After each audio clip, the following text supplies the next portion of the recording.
जी नाज़रीन, असां हिन वक़्तु मौजूदु आहियूं अमरीकी दारुल हुकूमत वाशिंगटन DC में अमरीकी सदर जे रहाइशगाह वाइट हाउस जे ॿाहिरियां तव्हांखे ख़बर हूंदी त ईरान सां जंग जेका अमरीका ऐं इसराइल जी हंधड़ आहे उन हवाले सां अॼोके ॾींहं ते अमरीकी टाइम जे मुताबिक़ राति 8 वॻे जो अल्टीमेटम हुयो।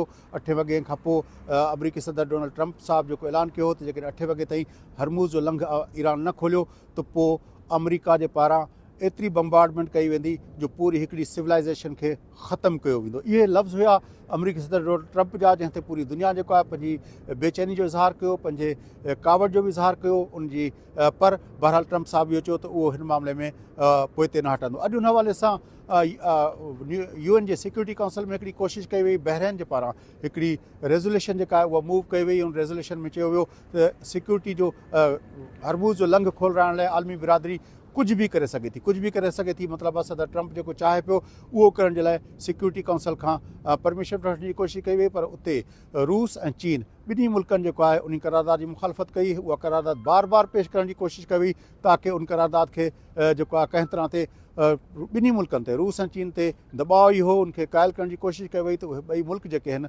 उहे न सिर्फ़ु वोट भली न ॾियनि, हिमायत न कनि, पर उहे पंहिंजो वोट एब्सटेन कनि। पर ॿिन्ही मुल्कनि बार बार जेतिरा वक़्तु उहा करारदाद जेतिरा भेरा उहा पेश कई वई, ॿिन्ही हुननि जी सख़्तु मुखालफ़त कई। पर सुठी ॻाल्हि इहा थी त पाकिस्तान उन मामले में तौर जो उन करारदाद जी मुखालफ़त न कई, पर पाकिस्तान पंहिंजो वोट एब्सटेन कयो। जॾहिं ही सॼी दुनिया जे अंदरि बेचैनी हुई त पसे पर्दा हिकिड़ी पर्दे जे पुठियां हिकिड़ी डेवलपमेंट थींदड़ हुई। उन डेवलपमेंट में पाकिस्तान जो वज़ीर आज़म शहबाज़ शरीफ़ ऐं पाकिस्तान जो डिफेंस जो जेको आहे पंहिंजो chief of defence staff Asim Munir साहिबु, जेको आहे फील्ड मार्शल आसिम मुनीर साहिबु, उन्हनि ॿिन्ही जे कोशिशूं जारी हुयूं। उन्हनि जेको आहे पहिरें बि ख़बर अची चुकी हुई त उन्हनि आसिम मुनीर साहिबु गुज़िरियल राति जेको आहे उहो उन कोशिशूं पिया कयूं। हिकु तरफ़ JD वेंस जेको आहे अमरीकी नायब सदर उन सां राब्ते में हुआ, उते साॻे वक़्तु जेड कुशनर ऐं स्टीव विटकॉफ जेके आहिनि उन्हनि सां राब्ते में हुया, त ॿिए तरफ़ जेको आहे ईरान जे वज़ीर ख़ारजा अब्बास इराक़ची सां बि राब्ते में हुया। उन्हनि जा जेके मैसेजिस आहिनि हिकिड़े तरफ़ खां जा मैसेजिस ॿिए तरफ़ ताईं पहुचाइण में उन पूरी राति गुज़ारी। उहा जेका आहे आलमी मीडिया उन ख़बर खे जेको आहे वॾे पैमाने ते छापियो।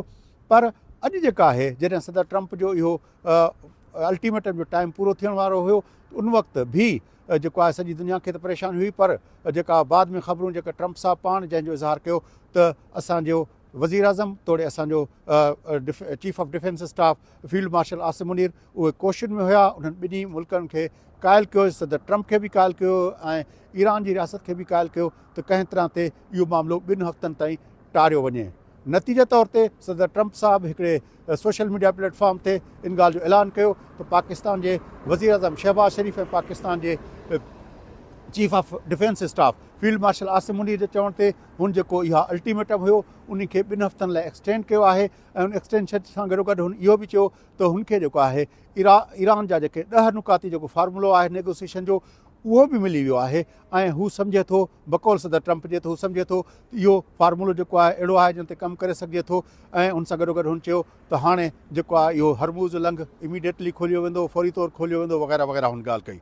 उनखां पोइ अमरीकी जेको आहे ईरानी जेको वज़ीर ख़ारजा आहे अब्बास इराक़ची साहिबु, उन जे पारां जेको आहे हिकिड़ी सोशल मीडिया प्लेटफॉर्म ते पंहिंजो पैगाम मोकिलियो वियो, जंहिंमें हुन चयो त पाकिस्तान जे वज़ीर आज़म ऐं पाकिस्तान जे चीफ ऑफ डिफेंस स्टाफ यानी शहबाज़ शरीफ़ साहिबु ऐं फील्ड मार्शल आसिम मुनीर साहिब जो हुन शुक्रिया अदा कयो, जंहिंजे कोशिशुनि सां हुन चयो त हुननि जेको 10 नुकाती फार्मूलो हुयो उहो अमरीकी सदर ट्रंप क़बूल करे वरितो आहे। तंहिं करे हाणे जेको आहे हरमूज़ जो लंघ 2 हफ़्तनि ताईं हू खोलींदा। पर उन साॻे वक़्तु इहो इज़हार कयो त उहो लंघ जेको आहे उन मां जेके जहाज़ गुज़रंदा उहे ईरान जी जेका सिक्योरिटी आहे उन सां कोऑर्डिनेशन सां ऐं उन्हनि जी परमिशन ऐं सर्टेन रूल्स जेके उहे ठाहींदा ईरान जे पारां जेके ठहियल हूंदा उन तहत गुज़ारिया वेंदा।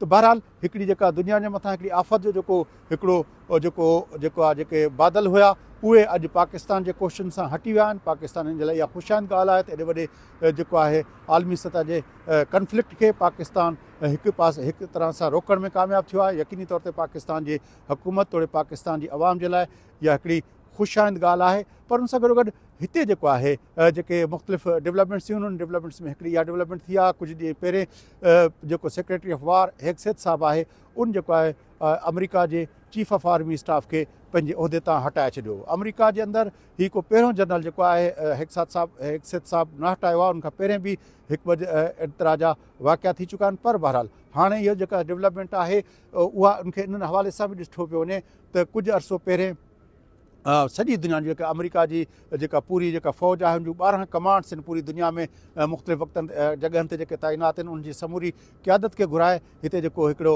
मिलिट्री अकेडमी जो हिकिड़ो प्रेस्टीजियस इदारो आहे जेको क्वांटिको में आहे, उते उन्हनि खे घुरायो वियो हो। उते सेक्रेटरी ऑफ वार हेगसेथ साहब बि ख़िताबु कयो, साॻे वक़्तु उनखे प्रेसिडेंट ट्रम्प साहब बि ख़िताबु कयो। उते हुननि खे वाज़े तरह चयो वियो त हिन एडमिनिस्ट्रेशन जी हिकिड़ी एजेंडा आहे, उन एजेंडा सां जेका बि फ़ौज जा आला अमलदार जेके उन सां सहमत रहनि त उहे भली घर हलिया वञनि, ॿी सूरत में उन्हनि खे जेको आहे पंहिंजे उन्हनि जे उहिदनि तां हटायो वेंदो।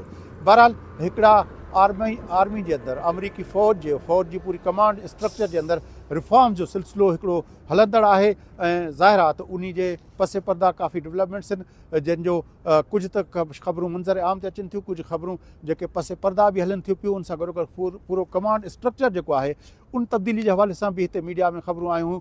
उहे डेवलपमेंट्स किथे पहुचंदियूं, पर फ़िलहालु इन जंग जे करे उन ते का वधीक ख़बरूं कोन थियूं अचनि, छाकाणि जंग जूं ख़बरूं ॿियनि सभिनी ख़बरुनि खे पस मंज़र ते खणी वञनि। बहरहाल इहे उहे डेवलपमेंट्स वाशिंगटन DC मां असां WTN जे नाज़रीन खे अपडेट कयूंसीं। अॼु तव्हां खां इजाज़त वठूं था। फयाज़ नाइक, WTN न्यूज़, वाशिंगटन DC।